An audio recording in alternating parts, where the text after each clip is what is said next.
processes. All right, let's start with air.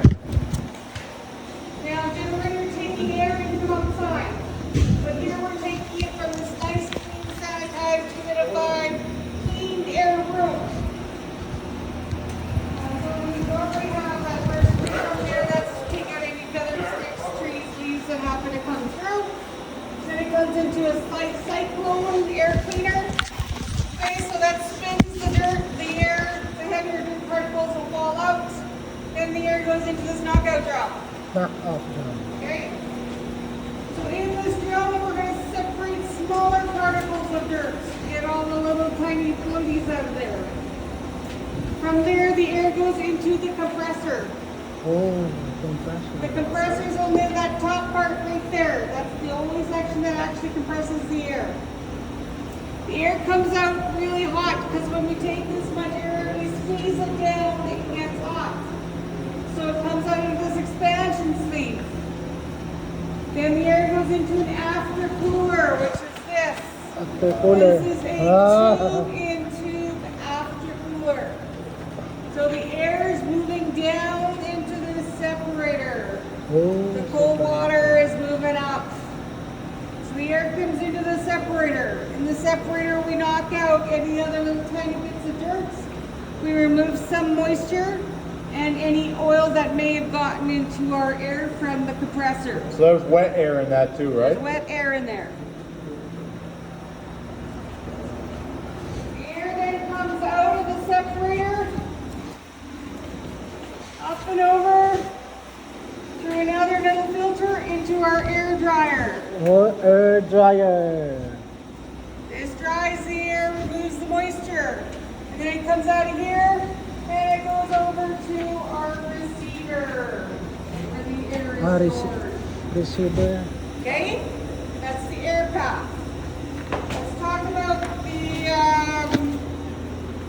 compressor. This compressor is a single stage, which means it only compresses the air once. It's double acting, which means it compresses the air as it moves up and as it moves down. It compresses on both sides. One stage, One stage, double acting. one One cylinder. cylinder. Piston, Oh, vertical, that. positive displacements, compressor. Make sense? All right. So lubrication here, we have oil in the bottom here. It's a crankshaft, just like what we saw with the engine. The crankshaft splashes in the oil splashes up, lubricates the piston. So we have an oil fill and vent. We have an oil filter. This is my sight glass. It's where I look to see where my oil level is. And right now it looks a little high. It's very high. Right up to here. Everybody see that? Yeah. Yeah. Okay. This is a thermocouple. This sits in here and measures the temperature of the oil. So this goes into a box, goes in here, and this feeds it over to my HMI. Okay, this is my my high oil temperature reset switch. Okay? We don't care if the oil's too cold, but we do care if it's too high. So I can reset my high oil temperature.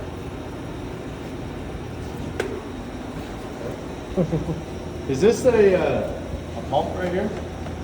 Yes. What's a stroke length? Sorry? The stroke length? Yeah, it's just up and down. Piston. Piston, yeah. Sorry? The length is just the top there, 7 inches. 7. Okay, we need to make sure this piston looks straight up and down so that it doesn't shift, because as soon as it shifts we get vibration and it blows up. So we've got the crosshead at the bottom that's holding the piston in the bottom. Okay? I have a vibration switch here. If I start getting vibration because it's shifted out of alignment, this is going to trip it. This is my reset for high vibration. Over here, if we follow this, it leads to another little metal thing that leads inside. Same thing that measures the oil temperature, but this is measuring our discharge air temperature. High discharge air, right? Right. So this cutoff is for too much heat in our discharge air.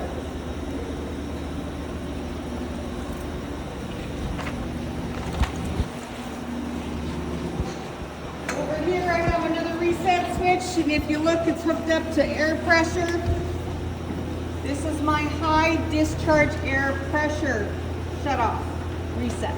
Reset. Yeah. Okay, so I reset my high air discharge pressure, my high discharge air temperature, my high oil temperature, but my oil pressure doesn't have a reset. Why? Because when I start equipment up, it starts off with no pressure. If it got up to the limit, it would shut off because it's low oil pressure. So we cannot reset it. And we do have an indicator here. So we have to verbally verify that there is enough oil pressure before we worry about the rest of the startup. Okay? So 5 cutoffs, 4 resets. 5 cutoff, 4 resets. I have 2 resets for my air. So air discharge temperature, air discharge pressure. I have 2 cutoffs for my oil, low oil pressure, high oil temperature, and I have my IC vibration. All right, got oil, got the piston. Let's talk cooling water. Here. The cooling water. Okay, so I have cooling water coming up out of the cooler here from that copper pipe. I got one branch of it coming this way. It comes up like this, goes around and goes into both sides of the piston. This is a water jacket cooling system. Okay, this is the compressor head that's being cooled, not the air. So water jacket means there are little holes throughout the compressor shell that allow cooling water to circulate. So I want water coming in both sides equally, and then it comes up out of the top, comes over here, and goes into our cooling water system that goes over to our cooling tower. So this is my Jacket cooling water. cooling water for my compressor. Okay, we gotta cool the compressor. Then we gotta cool the air. Okay, so the air is moving down.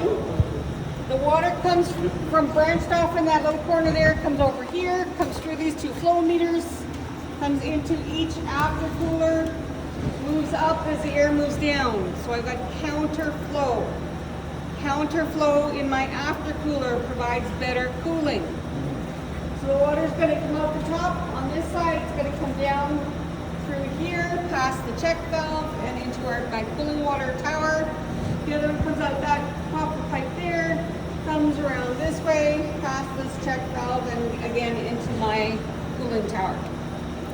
Every time we compress the air, we have to cool it. Okay, so single stage doesn't have an intercooler, only has an aftercooler. 2 stages, I have to cool it between the stages. So if I have a 2-stage compressor, which is what this is, I have to have an intercooler. So the air goes in through the intercooler. This is a tube and fin type of heat exchanger, right? All those different heat exchangers we were playing with. This is tube and fin. You're going to see this on HVAC. You're going to see this in heaters, air conditioners. It all because the fins allow more surface area, more contact for the cooling to happen. So this is an intercooler. It happens between my 2 stages.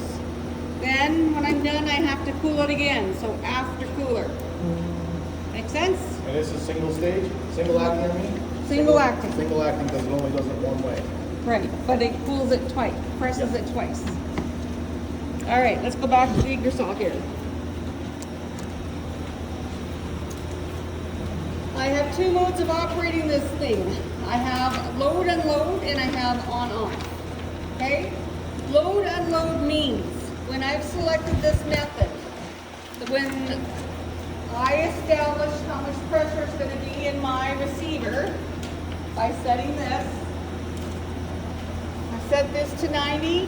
When I get 90 in my compressor, the compressor, 90 in my receiver, thank you. My compressor is going to keep going. It doesn't shut down. But what happens is I've got this back pressure controller switch over here. It's going to allow the air to bypass the receiver so I'm not storing more pressure. When the air level in the receiver drops, that valve is going to close and we're going to start steering our air in the receiver again. So load unload means this is continually operating. Why is this important? Stopping and starting a compressor takes a lot of power. And if you have a demand on your system that requires you to have a higher demand, so you're stopping and starting too many times, it's costing you too much money. So for efficiency, we just keep this running. Okay? On off would be, let's say you're only using about 60% of the air in your receiver on a regular basis. It's more economical to go on off. So I set how much air I want my receiver, and the receiver gets that full, the piston stops working. When the air level drops, it turns it back on. So this is on-off is stop-start. Load-unload is continually working the compressor, but bypassing the air storage. Make sense? All right. When it bypasses the storage, it vents the air to the atmosphere. To our room, yeah, just comes into this room. Okay, so that's the operating modes. These are mercury switches. You've seen those, how those work in the fire tube boiler with that float thing, right, for water feeding water. Same kind of idea using the mercury switches. Okay, breaker power, you guys are never going to be using or handling breaker power. That's for the instructors because we're expendable. But if you're ever asked to use or open or close a breaker, you're always going to use your non-dominant hand and you're going to turn away from it. Okay? So we got a power switch here, we got a power switch here. When we turn the compressor on, first we got to tell it which way we want it to operate. We're going to make sure that low oil pressure light goes off before we worry about anything else. Okay, cooling, the thermocouple. You'll notice there's a whole bunch of yellow thermocouples. So there's number 4 there. Looks like it's number 9. That one is 13. There's a whole bunch of thermocouples around here. That's what this is. As you select the thermocouple you want the reading on, turn it to that number, and it'll tell you what the temperature reading is. Okay? Why is this important? It's not important for this system. We're taking room air that's filtered, treated, cleaned, humidified, the whole bit. Perfect temperature.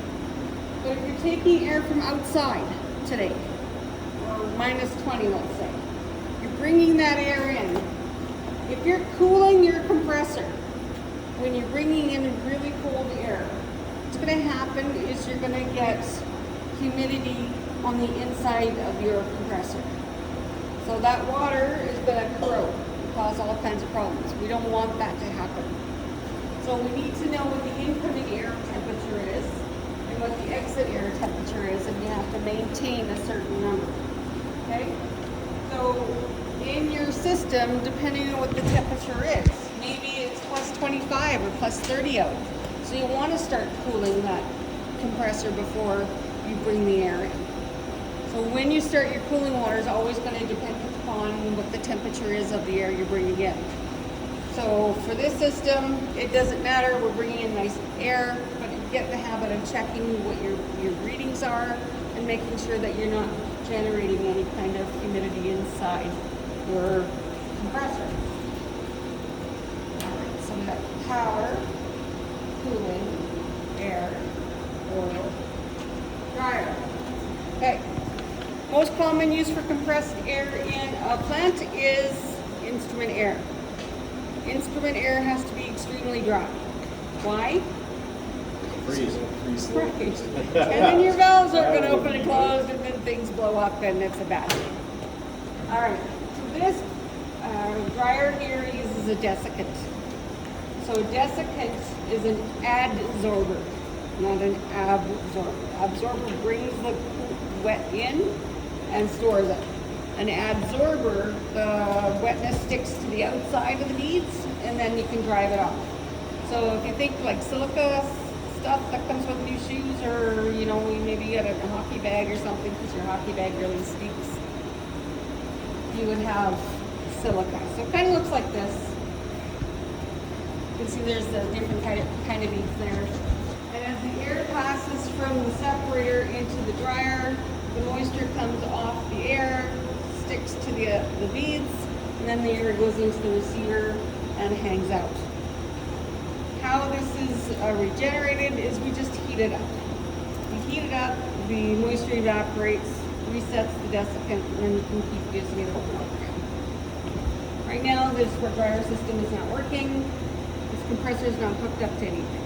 We're not using it for anything except for teaching. But generally, it's a desiccant, which is an adsorber, and it will regenerate. Just like our water softener, we have one side working, the other side doesn't, and they just kind of work their way back and forth. A receiver, part of what your regular preventative maintenance is going to be is maybe once a week or so. You're still going to get a little bit of air, moisture in here.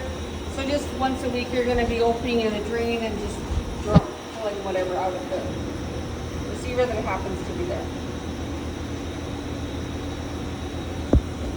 Is that everything?